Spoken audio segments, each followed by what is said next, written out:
Give me a minute. We want to shift focus today from the Avdiivka sector to the Bakhmut sector. As we talked about in last night's live, in Avdiivka, things have slowed down. Now, I don't know why. It could be because 3 fuel depots were hit in Donetsk that supply fuel for all the armored equipment in Avdiivka. And that lack of fuel just means they got to slow down. It could be that the losses are so staggering. 17,000 men, by the best estimates of U.S. military intelligence, have been KIA there in the last 70 days. In Avdiivka alone, mind you. And remember, the initial fighting force was 40,000. If 17,000 of them are KIA, and I mean, it's maddening. It's madness. Absolute madness. Now, take a look with me at Bakhmut. On the subject of madness, you see all those red triangle or diamond shapes there? What those are force concentrations. The 57th Motorized Rifle Brigade, the Red Tank Brigade, the BARS units, etc. And I don't know if you can really read it, but you see that one unit there?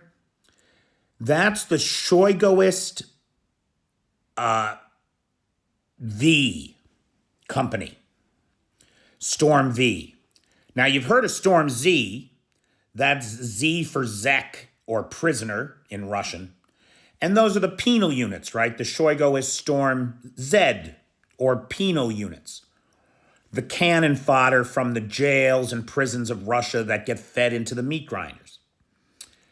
That Storm V is for Wagner.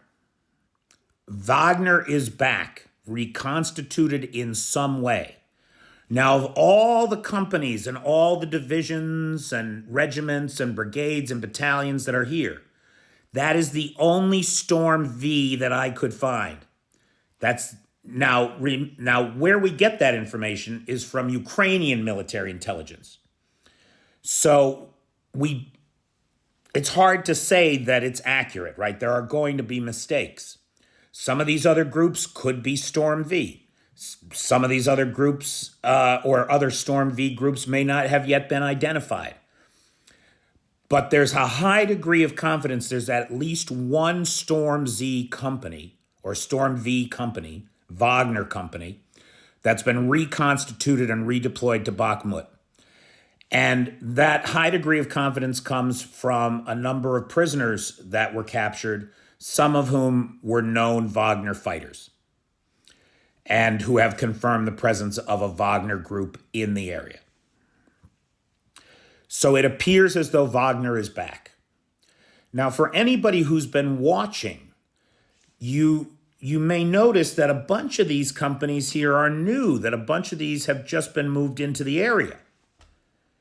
It is now being reported that there are 80,000 troops in and around Bakhmut.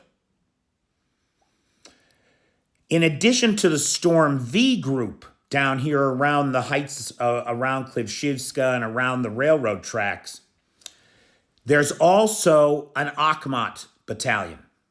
That's the Chechen fighters. Now, what role have the Chechens, Akhmat brigades, and the Wagner brigades played in the past around Bakhmut? They have been employed as the barrier troops, so that when a Storm Z battalion, a bunch of prisoners, get pushed into battle, they stand behind them, and if they try to flee, they gun them down.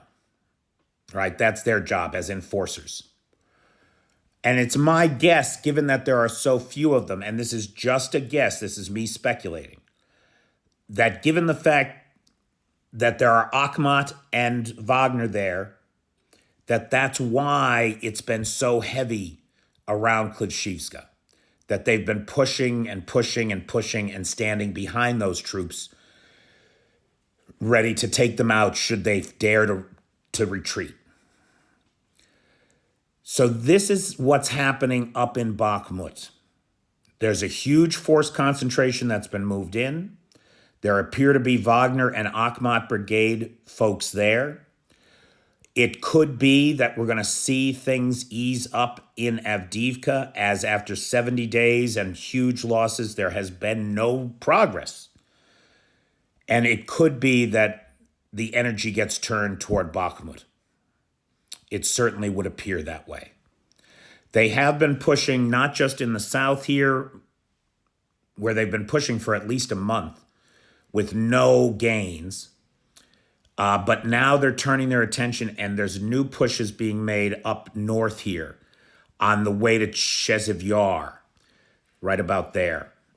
And in the far north, those advances have been completely repelled.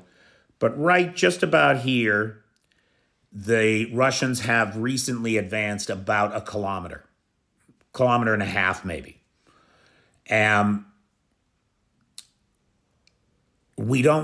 The outcome of this is anybody's guess. But you got 80,000 troops in Bakhmut again, just like at the start of the Wagner campaign last year, as well as reconstituted Wagner forces here and the Chechen Akhmat brigades. So it looks like Bakhmut is going to heat up once again. This sounds like a replay of the spring to me. But we'll see. We'll see. I want to thank Chris Carter, who sponsored this video. Thank you, Chris. And if you'd like to sponsor a video here, join my Patreon at the Dobrovicher level or higher. And you too can help keep bringing the news from here on the ground in Ukraine to people everywhere. Thank you, folks.